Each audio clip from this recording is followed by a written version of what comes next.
നീ ഇതെവിടെ പോയി കിടക്കണായിരുന്നു? മോനെ ഇന്നലെ ലാലേട്ടന്റെ പടം റിലീസ് അല്ലായിരുന്നാ, രാവണ പ്രഭു. അല്ല നിന്നെ അവിടെ കണ്ടില്ല. സോറി, ഞാൻ ആ പടത്തിന് പോവാറില്ല. നീ വന്നായിരുന്നു.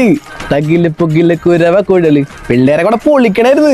ഓ, നമുക്കിതൊന്നും കണ്ടുക്കാൻ വയ്യേ. ഞങ്ങളുടെ സ്പടിക ഇറക്കി, മണിച്ചിത്രത്താഴ് ഇറക്കി, ചോട്ടാമ്പ ഇറക്കി, ദേവദൂതം വരെ ഇറക്കിടാ. ഞങ്ങളും ഇറക്കി. പാലേരി മണിക്ക് ആവുന്നാഴിക്കും. വലിയേട്ടനും മടക്കം വീരാകഥയൊക്കെ ഉണ്ടായിരുന്നു. അല്ല, ഞങ്ങളുടെ പുതിയ റീലീസിന്റെ അപ്ഡേഷൻ ഇന്ന് 10 മണിക്ക് വരും. അല്ല ഇനി 10 മണി ആയില്ല. ഏതായാലും വേണ്ടില്ല, തുള്ളി അർമാദിക്കാൻ പറ്റുന്ന പടമായാൽ മതി. എന്നാലും ഏത് പടം ഇരിക്കും? ഒന്നെങ്കിൽ രാജമാണിക്യം, അല്ലെങ്കിൽ ബിഗ് ബി. ഇതിലേതെങ്കിലും ഒന്നായിരിക്കും. എടാ രാജമാണിക്കോ? എടാ അങ്ങനെ എനിക്ക് ടിക്കറ്റ് വേണോട്ടാ. നിനക്ക് തരാടാ, അപ്ഡേഷൻ ഒന്ന് വന്നോട്ടെ. എടാ നീ വന്നു നോക്കിയേ.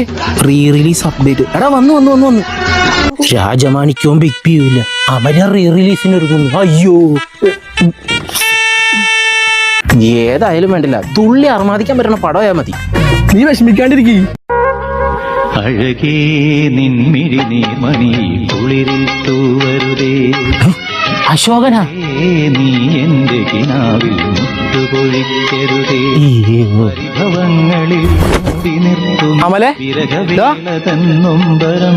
മോനെ ഇങ്ങനെ കിടന്നാ മതിയാ, നമുക്ക് അമരത്തിന് പോകണ്ടേ? അമലേ വല്ലതും പറ്റിയാ? ഓ, ഇനി ഇതിൽ കൂടുതൽ എന്നാ പറ്റാനാ? ഇനി പറ്റാത്തന്നെ തനിക്ക് എന്നാടോ?